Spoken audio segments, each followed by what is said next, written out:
Të nderuar televizionistë, përshëndetje, unë jam Flutur Rakasa dhe do të jemi bashkë në këtë edicion informativ këtu në Drita Televizion, ju njohim me zhvillimet e ditës. Parlamenti votoi me shumicë të qartë ngritjen e 2 komisioneve të posaçme për reformën zgjedhore dhe atë territoriale, me dakordsinë e Partisë Socialiste dhe Partisë Demokratike. Të dyja komisionet morën mbi 110 vota pro, ndërsa pak deputet votuan kundër. Majoranca dhe opozita mbeten ende në debat për procedurat parlamentare dhe të drejtat për pyetje drejtuar institucioneve. Parlamenti shqiptar ka miratuar ngritjen e 2 komisioneve të posaçme për të shqyrtuar reformat e rëndësishme ligjore, reformën zgjedhore dhe reformën territoriale. Komisioni në reformën zgjedhore u miratua me 113 vota pro, ndërsa ai për reformën territoriale mori vetëm 115 vota pro. Në të dy rastet, 3 deputet votuan kundër, 2 të Partisë Mundësia, Agron Sheaj dhe Erald Kapri dhe 1 nga Lëvizja Bashk Redi Muça. Mbyllet votimi. 113 vota pro, 0 abstenime, 3 vota kundër. Komisioni për reformën zgjedhore ka një qëllim të vetëm: të vras partitë e reja, të vras alternativat në këtë vend, të vras demokracinë. Tani pyetja ime është drejtuar të dy përfaqësuesve, si të pozitës dhe të opozitës. Ku bazoheni që përjashtoni nga drejta e votimit një parti parlamentare si me qenë një OJF, as si me qenë një institucion që është aty për të dhënë ca propozime apo për të dhënë mend. Kështu që Lëvizja Bashk praktikisht në terma praktik është i vetmi subjekt politik të cilit i është mohuar e drejta e votës në këtë komision parlamentar. Në radhët e majorancës, Damian Gjiknuri, i propozuar si bashkëkryetar i Komisionit për Reformën Zgjedhore, mbrojti përbërjen e komisionit dhe theksoi se nuk ekzistojnë mandate për ndryshime kushtetuese në këtë fazë. Ne i kemi dhënë të drejtën të gjitha partive, edhe ato të cilat kanë nga një mandat, meqense ka qenë pjesë e debatit, që të marrin pjesë në Komisionin e Reformës Zgjedhore, të kenë të drejtën e bërjes së propozime, të kenë të drejtën e diskutimit, gjithçka tjetër, vetëm thjesht nuk janë antar formal të Komisionit të Reformës Zgjedhore. Por asgjë tjetër nuk i pengon këto parti për të qenë me drejta plota njësoj si partitë e tjera. Gjithatë, miratimi i komisioneve nuk e mbylli tensionin mes majorancës dhe opozitës. Partia Demokratike akuzoi kreun e kuventit se po u mohon deputetëve të drejtën për të pyetur institucionet e pavarura të drejtësisë gjatë raportimeve, ndërsa kreu i kuventit argumentoi se pyetjet duhen depozituar me shkrim.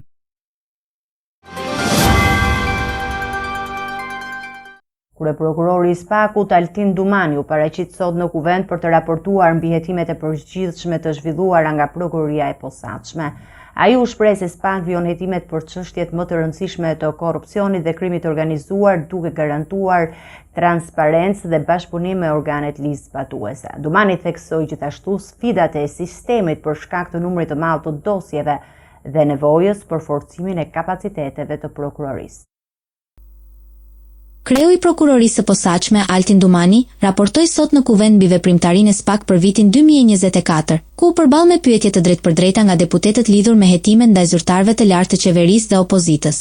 Dumani theksoi se askush nuk është mbi ligjin dhe se çdo hetim zhvillohet mbi bazën e fakteve, jo të emrave apo funksioneve. Gjatë seancës plenare, deputeti i Partisë Demokratike Luciano Bocci kërkoi sqarime mbi arsyet pse sipas opozitës kryeministri Edi Rama është shpallur i paprekshëm nga drejtësia. Në përgjigje, kreu i SPAK, Altin Dumani, përsëriti qëndrimin e institucionit që drejton, duke nënvizuar se për prokurorët e posaçëm nuk ka emra të paprekshëm, por vetëm prova dhe fakte konkrete. Që kam thënë, e rëndësishme për prokurorët e posaçëm është të prova dhe jo emrat që fshihen pas tij, qoftë edhe kryeministri i Republikës. Lidhur me çështjen me Gonigal, ajo çështje është një çështje në hetim paraprak dhe unë nuk mund të jap asnjë informacion apo asnjë të dhënë. Deputeti i Partisë së Lirë zoti Tedi Blushi e pyeti Dumanin edhe për çështje konkrete, përfshir hetimet ndaj ish-presidentit Ilir Meta dhe kryebashkiakut të Tiranës, Erion Veliaj, në lidhje me aferën e inceneratorëve. Kreu i SPAK theksoi se të gjitha rastet e përmendura janë në proces hetimi dhe se prokurorët e posaçëm po ndjekin çdo pistë me kujdes dhe profesionalizëm. Është taksative e parashikuar qartë që nuk mund ta hetojmë ne atë vepër penale, por as edhe subjektet e veprës së penale nuk janë subjekte të posaçme të cilët janë në kompetencë të prokurorisë së posaçme. Është fakt i njohur publik, po është marrë në pyetje dhe siç e thash edhe në përgjigje të pyetjes zonjës Tabaku, çështja është akoma në hetim dhe vazhdon të hetohet me qëllim me vendetimin e përgjegjësisë penale të çdo personi të përfshirë në kundërligjshmërinë e dhënies së kësaj procedure koncesionare. Dumani u tha deputetëve se në të gjitha rastet që përmendni janë objekti hetimeve të gjithanshme nga prokurorët tanë. Çdo procedim zhvillohet në mënyrë të pavarur dhe në respekt të ligjit, pa asnjë ndikim politik. Në fund të raportimit, Dumani u përgjigj edhe interesit të deputetëve për hetime që lidhen me zëvendëskryeministren dhe ministren e infrastrukturës Belinda Balluku, duke theksuar se çdo çështje trajtohet sipas ligjit dhe provave të mbledhura nga hetuesit e SPAK. Tani, lidhur me çështjen e hetim nuk kam për të dhënë asnjë koment. Prokurori i përgjithshëm Olsian Çela pranoi para deputetëve të opozitës se masat ekstreme në disa raste si arrestimi i avokatit Ulian Bariami janë të pajustifikueshme. Ai nënvizoi nevojën për kujdes të madh në vendosjen e masave të arrestit dhe theksoi sfidat e sistemit të prokurisë përfshirë ngarkesën e lartë me dosjet dhe mungesën e kohezionit institucional. Prokurori i përgjithshëm Olsian Çela u pyet nga deputetët e opozitor lidhur me arrestimin e avokatit Ulian Bariami nga prokuroria e Elbasanit, duke pranuar se ky rast përbën një shkelje dhe se masat e arrestit ishin të tejskajshme. Në çdo rast, patjetër që çdo element i veprës penale mund trajtohet përmes një kallëzimi, ka plot mënyra se si të shkojë deri në fund të hetimeve, por për t'ju treguar qasjen që ka prokurori i përgjithshëm në raport me masat e sigurimit, në tërësinë e tyre ne jemi përpjekur që të kemi një ulje të masave ekstreme. Dhe patjetër që rasti i fjalë është një rast i cili nuk duhet ndodhte, edhe pse mund të ketë hapësirë për nuk është çështje tjetër se si trajtohet më pas nga ana administrative apo nga ana penale, por masa e arrestit në Burg është një masë ekstreme dhe është, le themi, e pa justifikueshme. Në lidhje me draftin e ri penal, ai tha se i mungon humanizmi. Pra, nuk shikoj nevojën pse është e nevojshme vazhdimisht ne të kemi qasje vetëm sa i përket ashpërsimit të dënimeve, të sanksioneve. Nuk mund të jetë Burgu zgjidhja vetëm e problemeve të shoqërisë. Para se të shkojmë tek ndjekja penale, tek hetimi tek Burgu, duhet të vjen në lojë plot mekanizma të tjerë shoqëror, të cilat le themi e bëjnë shoqërinë më humane. Në momentin që kemi shkuar vetëm tek zgjidhja e ashpërsimit të dënimeve me burgim, do të thotë që jemi duke esur në drejtim të kundërt me atë që janë parimet e humanizmit. Dhe Bashkimi Evropian është në radhë parë parimi i humanizmit që i bën bashkë ato vende, ato vlera, dhe ne duhet të shkojmë drejt asaj. Ai foli dhe për hetimin e formularit të dekriminalizimit të gjyqtares së posaçme Irena Gjoka, duke sqaruar se procesi nuk ka një afat të caktuar. Ligji na ngarkon për të bërë një verifikim të plot dhe me përfundimin e verifikimeve të plota t'ia dërgojmë këto përfundime të verifikimit, t'ia dërgojmë organit i cili ka kërkuar verifikimet. Në rastin në fjalë, çështjet lidhen me përgjigjet e letëporosive që nuk janë në dorën tonë, varet nga autoritetet e huaja. Ne kemi kërkuar që të dhënat të jenë të plota nga përgjigjet që ata dërgojnë në mënyrë që t'i shërbejnë të gjitha proceseve që lidhen me verifikimin përkatës prasi. Prokuroria e përgjithshme nënvizoi sfidat e sistemit të prokurorisë, duke përmendur ngarkesën e lartë me dosjet hetimore për shkak të numrit të pakët të prokurorëve, si dhe mungesën e kohezionit institucional për shkak të mungesës së vertikalizmit në prokuroritë e jurisdiksionit përgjithshëm. Ai theksoi se përmirësimi i këtyre çështjeve është thelbësore për funksionimin efikas të organit akuzës.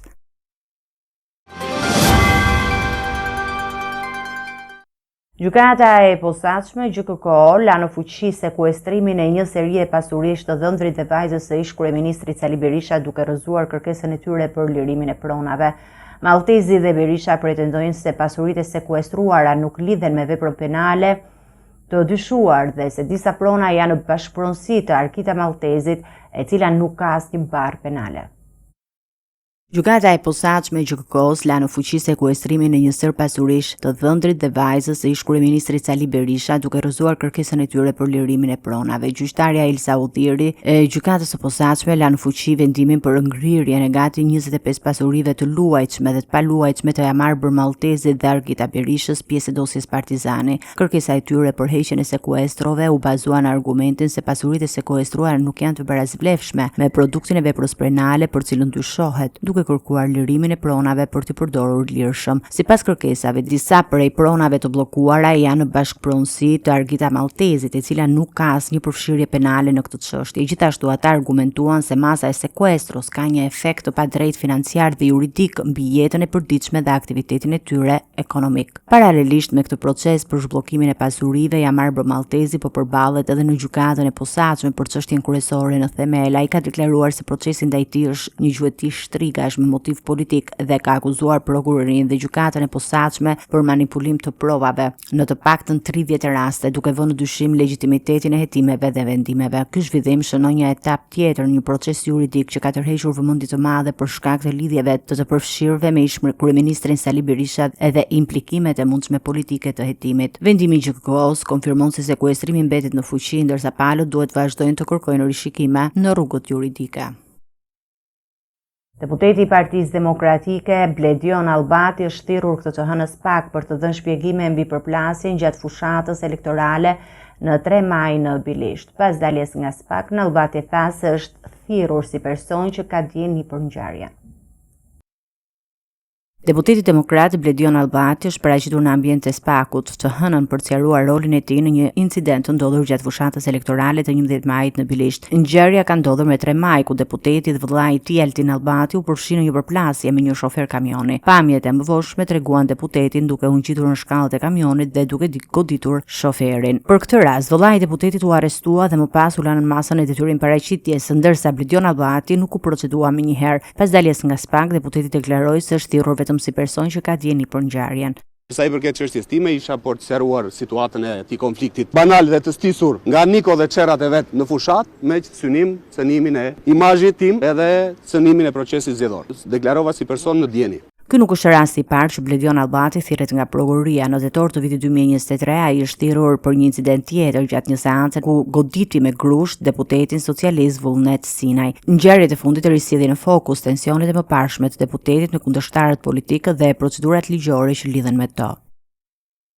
Gjykata e apelit në jurisdiksionin e përgjithshëm ka lënë në fuqi masën e sigurisë arrest me burg për Gjon Shkambin dhe Xhain Elvis Shkambit që ekzekutoi gjyqtarin Astrid Kalaja brenda sallës së gjyqit. Edhe kërkesa për ndryshimin e masës së sigurisë për punonjësin e sigurisë së gjykatës, Vanush Koxhaj, është rrezuar nga trupa gjykuese.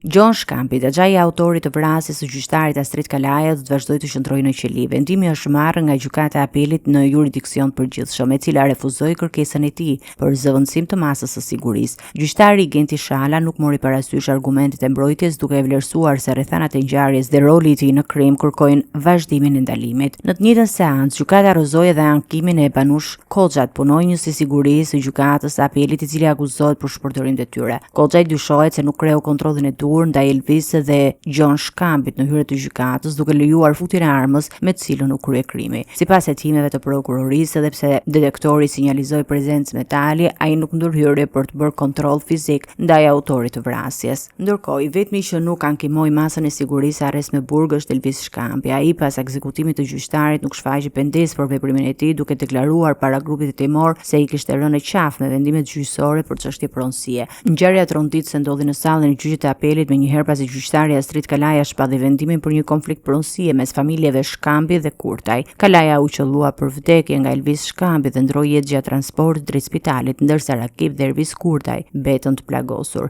Ngjarja ka tronditur sistemin gjyqësor dhe ka nxitur reagime të forta për mungesën e sigurisë në ambientet e gjykatave, teksa hetimi për rastin vijoi në mbikëqyrjen e prokurorisë së Tiranës. Në gjykatën e Lezhës, Ruben Zaraiva, i dyshuar si ekzekutori biznesmenit Ardiani Kulaj, u përball sërish në seancë. Dëshmitë e nënës dhe të afërmes së Edmond Çaxhis treguan se ai kishte ardhur në Shqipëri për t'u martuar dhe për t'u përgatitur dokumentacionin për të udhëtuar drejt Anglisë, ku ndodhej bashkëshortja e tij. Nëna e tij shfaqe e rënduar emocionalisht dhe kërkoi mbështetje nga avokati i mbrojtjes, ndërsa prokurori kërkoi thirrjen e një dëshmitari të ri. Seanca e së hënës në gjykatën e Lezhës solli përballë drejtësisë Ruben Sarajevën, i dyshuar për ekzekutimin e biznesmenit Ardian Nikulaj gjatë muajve të fundit, në sadh janë thirrur për të dëshmuar të afërmit e të dy palëve, ndërsa në këtë seancë u paraqitën dëshmitë në nënës Edmond Haxhis dhe të afërmëve të tij Nërtila Haxhia, të cilët dhanë detaje mbi lëvizjen e Edmondit para ngjarjes së rëndë. Të dyja dëshmitarët theksuan se Edmond Haxhia kishte ardhur në Shqipëri për të kryer procedurat për martesë dhe për të përgatitur dokumentacionin për udhëtimin drejt Anglisë, ku jetonte bashkëshortja e tij. Nëna e tij shprehu se nuk kishte dieni për vendodhjen e djalit dhe gjatë dëshmisë u shfaq rënduar emocionalisht, duke kërkuar mbështetje nga avokati Çakrani për të përballuar momentet e vështira gjatë pyetjeve të gjykatës. Prokurori i çështjes kërkoi thirrjen e një dëshmitari të ri që mund të japë informacionet më teshme mbi ngjarjen dhe rrethanat që shuan deri në ekzekutimin e Nikulajt. Ndërkohë, mbrojtja e Ruben Sarajevës, e përfaqësuar nga avokati Çakrani, kërkoi paraqitje në gjykatë e ish bashkëshortes së Edmond Haxhis me qëllim sqarimit të rolit të mundshëm të saj për të vërtetuar se klienti i tij nuk ishte ndërhyrë në mënyrë të drejtë për ngjarjet që ndodhen. Seanca e radhës u caktua në 17 nëntor, ku pritet të dëgjohen dëshmi të reja që mund të hedhin dritë mbi ngjarjen e rëndë të ndodhur në Shëngjin 2 vite më parë.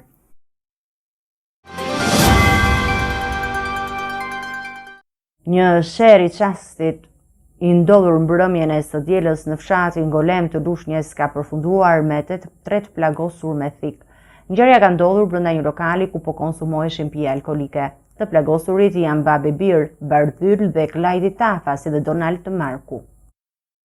Një grindje e nisur gjatë një darke mesmish ka degeneruar në dhunë, duke përfunduar me 3 persona plagosur me thik në fshatin Golem të Lushnjës. Sipas burimeve policore, të përfshirë në ngjarje janë Babe Bir, Bardhyl dhe Klajdi Tafa, si dhe shtetasi Donald Marku, të cilët po pinin në të njëjtën tavolinë në ambientet e një lokali në zonë. Hetimet paraprake tregojnë se pas disa orësh konsumi alkooli mes dy të rive nisi një debat me tone të larta dhe më pas u kthye në përleshje fizike. Dëshmitarët kanë treguar se plasja mes tyre u përshkallëzua me përdorimin e thikave, ndërsa në përpjekje për ndërhyrje është përfshirë dhe jati njërit prej tyre. Sipas mjekëve, në spitalin e Luzhës, ku dohen plagosurit, njëri prej tyre ka marrë goditje në qafë, ndërsa dy të tjerët kanë plagë të lehta në trup dhe ndodhen në jashtë rrezikut për jetën. Në vend ngjarje kanë ndërhyrë edhe persona të tjerë ndodheshin në lokal, të cilët njoftuan policin për incidentin. Efektivët kanë sekuestruar mjetet e përdorur në sherr dhe po marrin dëshmi për të sqaruar rolin e secilit në ngjarje.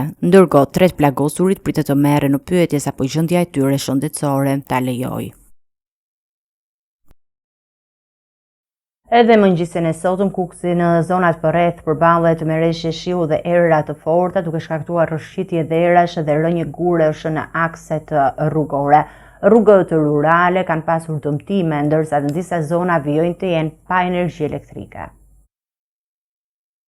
Qarku i Kuksit vijon të përballet me situatë të vështirë për shkak të motit të keq që ka sjellë rreshje të dendura shiu dhe erëra të forta. Pasojat janë evidente në të gjitha akset rrugore ku raportohen për rrëshqitje dherash dhe rënje guresh. Dëmtime të konsiderueshme janë shënuar në rrugët rurale të fshatrave Lojme, Bele, Çernalev, Oreshk, Zapot, Orgjoz dhe Nimç. Ndërkohë në akset ndërkombëtare si Kukës, Bushtic, Kukës, Shishtavec, Kukës, Qafmali, Kukës, Krume, Tropoj, Qafmorin dhe Fiers, gurët e rënë kanë krijuar vështirësi për qarkullimin e automjeteve. Rreshjet e shiut kanë sjellë gjithashtu përmirësim të ndjeshëm të situatës hidrike. Prurjet në liçenin e Kuksit dhe lumejve në Drinin e Zi, Drinin e Bardh dhe Luma janë rritur ndjeshëm, duke mbuluar edhe rrënojat e Kuksit të vjetër dhe duke dhënë një lehtësim për prodhimin e energjisë elektrike. Në Bulqiz, rreshjet kanë shkaktuar daljen nga shtrati i Zallit të thatë, duke përmbytur rrugët që i lidh dy fshatrat, Kokërdhak dhe Koçaj. Situata mbetet e vështirë, ndërsa autoritetet lokale dhe emergjenca civile po monitorojnë në kohë reale të gjitha zonat e prekura për të parandaluar përkeqësimin e situatës dhe për të siguruar furnizimin me energji dhe shërbimet bazë për banorët.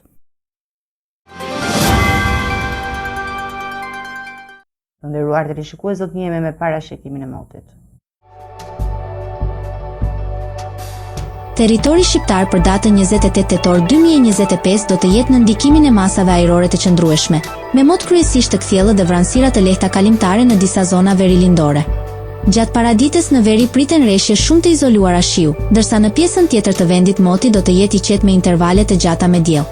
Temperatura minimale pritet të zbresë deri në 7 gradë Celsius, ndërsa ajo maksimale do të arrijë deri në 23 gradë Celsius në zonat e ulta dhe qendrore. Gjatë ditës pritet të ketë rreth 7 orë diell. Era do të fryejë lehtë nga drejtimi jugperëndimor, me shpejtësi 3 deri në 5 metër për sekond, ndërsa në bregdet her pas here mund të arrijë deri në 6 metër për sekond. Deti do të ketë dallgëzim të ulët deri mesatar nga 1 deri në 2 ball. Indeksi ultraviolet për Tiranën më 28 tetor 2025 pritet të jetë i moderuar rreth 3. Sipas burimeve astronomike, lindja e diellit në Tiranë më 28 tetor do të jetë në orën 6, ndërsa perëndimi në orën 16:49 minuta. Temperaturat minimale dhe maksimale për disa qytete kryesore të Shqipërisë do të jenë si më poshtë. Shkodër, 10 deri në 20 gradë Celsius. Kukës, 8 deri në 17 gradë Celsius. Peshkopi, 7 deri në 16 gradë Celsius. Tiranë, 19 deri në 22 gradë Celsius. Durrës, 13 deri në 22 gradë Celsius. Kavaj, 12 deri në 21 gradë Celsius. Elbasan, 10 deri në 21 gradë Celsius. Berat, 10 deri në 22 gradë Celsius. Korç, 7 deri në 16 gradë Celsius. Vlorë, 13 deri në 22 gradë Celsius. Gjirokastër, 10 deri në 21 gradë Celsius. Sarand, 14 deri në 23 gradë Celsius.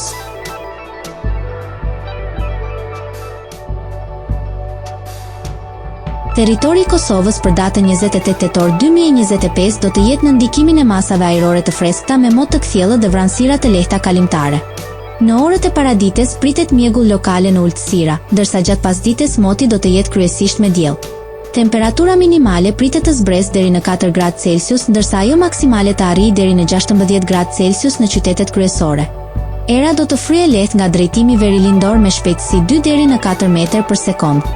Indeksi ultraviolet për Prishtinën më 28 tetor 2025 pritet të jetë i ulët rreth 2. Sipas burimeve astronomike, lindja e diellit në Prishtinë më 28 tetor do të jetë në orën 5:57, ndërsa perëndimi në orën 16:41 minuta.